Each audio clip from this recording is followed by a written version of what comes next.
Hello. कैसे हो आप सब? बहुत बढ़िया। बोर्ड पेपर की तैयारी हो रही है? मैथ की अच्छे से तैयारी हो गई है? कहीं ये क्वेश्चन छोड़ तो नहीं दिया? ध्यान से देख लो। ये ऐसा क्वेश्चन है जो बोर्ड एग्जाम में अक्सर पूछा जाता है। कहीं आपसे छूट तो नहीं गया? अगर हो भी गया है तो चलिए हम आपको आज इस क्वेश्चन का पूरा चिट्ठा बताने जा रहे हैं। तो ये क्वेश्चन बोर्ड एग्जाम में आने वाला सबसे ज्यादा पूछा जाने वाला क्वेश्चन है। 2 नंबर 3 नंबर का क्वेश्चन है बेटा। ठीक है, तो क्या करना है, क्वेश्चन देखिए। 2x+3y बराबर 11 और 2x-4y बराबर -24 को हल कीजिए और इसमें m का वह मान ज्ञात कीजिए जिसके लिए y बराबर mx+3 हो। तो सबसे पहले करना क्या है, आपको दो समीकरण दिए हैं पहले। इन दोनों समीकरणों को क्या करना है बच्चों, प्रतिस्थापन विधि से सॉल्व करना है। x और y का जो भी मान आएगा वो यहाँ पे लाके रखना और फिर जाके हमें m का मान चाहिए। तो चलिए शुरू करते हैं। सबसे पहले हमारे पास जो समीकरण है 2x 3y बराबर 11, समीकरण 1 मानेंगे।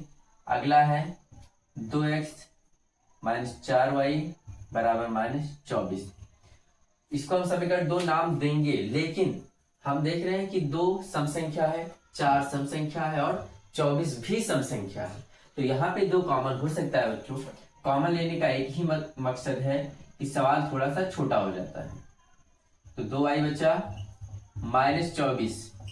ये 2 इस 24 को काटेगा तो आएगा 12। तो हमारे पास आया x-2y बराबर -12, समीकरण नंबर 2। अब हमें क्या करना है बच्चों, प्रतिस्थापन विधि लगाना है। प्रतिस्थापन का मतलब होता है कि एक पद को आप दूसरी तरफ कीजिए और एक पद को अकेला कीजिए और जो वैल्यू आए उस पद की वैल्यू दूसरे समीकरण में रखिए। तो हम समीकरण 1 से तो अकेला अगर करने जाएंगे तो यहाँ पे x के साथ 2 है, y के साथ 3 है, तो अकेला करना थोड़ा सा मुश्किल है। लेकिन अगर आप समीकरण नंबर 2 देखिए तो देखेंगे कि जैसे ही ये 2y उधर जाएगा x तुरंत अकेला हो जाएगा। तो यहां अकेला करना बहुत आसान है। तो हम लिखेंगे समीकरण 2 से। समीकरण 2 से क्या करेंगे, इस 2y को उधर स्थापित करेंगे तो हमारे पास -12 पहले से था, ये -2y उधर जाके क्या हो जाएगा, प्लस में 2y। यहां से हमें एक x का मान मिल गया जिसको हम नाम देंगे समीकरण नंबर 3। अब x का जो मान आया है इसको हम समीकरण 1 में रखेंगे, क्योंकि आपने 2 से तो इसको बनाया है, 2 में नहीं रख सकते। रखेंगे आप तो फिर वैल्यू 0 हो जाएगी।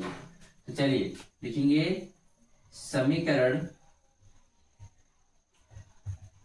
3 से x का मान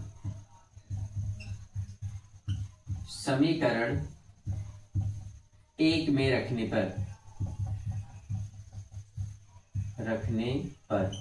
तो बच्चों समीकरण 1 हम लिखते हैं। समीकरण 1 है 2x+3y बराबर में 11। x की जगह पे ये मान रखना है बच्चों, ठीक है। तो 2 ऐसे रहा, x की जगह पे -12+2y+3y बराबर 11। अब इस 2 का अंदर गुणा कराएंगे तो बच्चों 2 का जब -12 में गुणा होगा तो -24 प्लस 2 का 2y में तो 4y होगा, प्लस 3y पहले से है बराबर में 11। y वाले पद को इधर रखेंगे और नंबर को उधर कर देंगे। तो 4y + 3y मिलकर 7y, इधर 11 था, ये -24 उधर जाएगा बराबर के तो प्लस हो जाएगा। तो 24 और 11 हो जाएगा बच्चों 35। तो 7y बराबर 35। यहां से y को अकेला करेंगे तो 35 के नीचे जाएगा बच्चों 7 और 7 35 को कैंसिल करके y का मान आ जाएगा 5। y का एक मान आ चुका है। इस y का मान समीकरण 3 में रखेंगे ताकि सीधा सीधा डायरेक्ट मान हमें x का मिल जाएगा, ठीक है। तो लिखेंगे y का मान समीकरण 3 में रखने पर,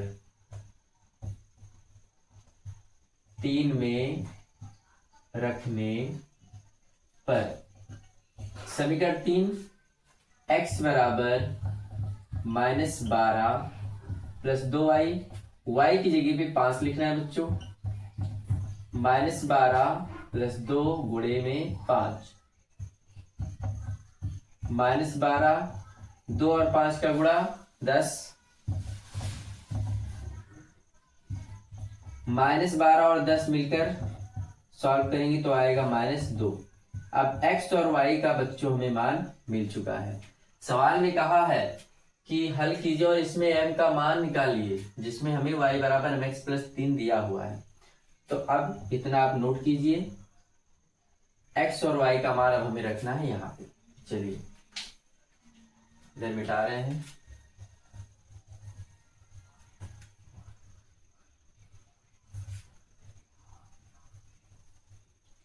लिखेंगे अब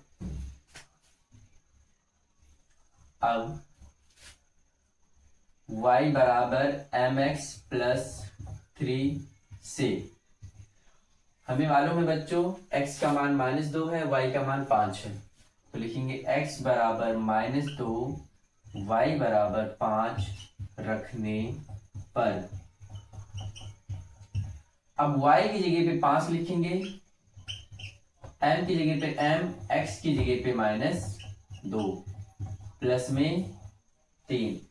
हमें m को अकेला करना है तो पहले 3 को इधर लेके आएंगे, 3 इधर आके माइनस हो जाएगा, m इंटू में -2, 5 में से 3 घटाएंगे तो बचेगा 2, m इंटू में -2। अब m को बच्चों अकेला करेंगे तो ये जो गुणे में ही बटे में आएगा, 2 बटे -2, 2 से 2 कट गया, m का मान आ जाता है बच्चों -1। और यही है इस प्रश्न का आंसर। बहुत ही खास सवाल है, और आपको अगर एक बार में नहीं समझ में आया तो आप दोबारा से देखिए वीडियो, हर एक स्टेप को समझिए और तैयार कीजिए इस क्वेश्चन को। मिलते हैं अगले वीडियो में एक नए क्वेश्चन के साथ। Thank you.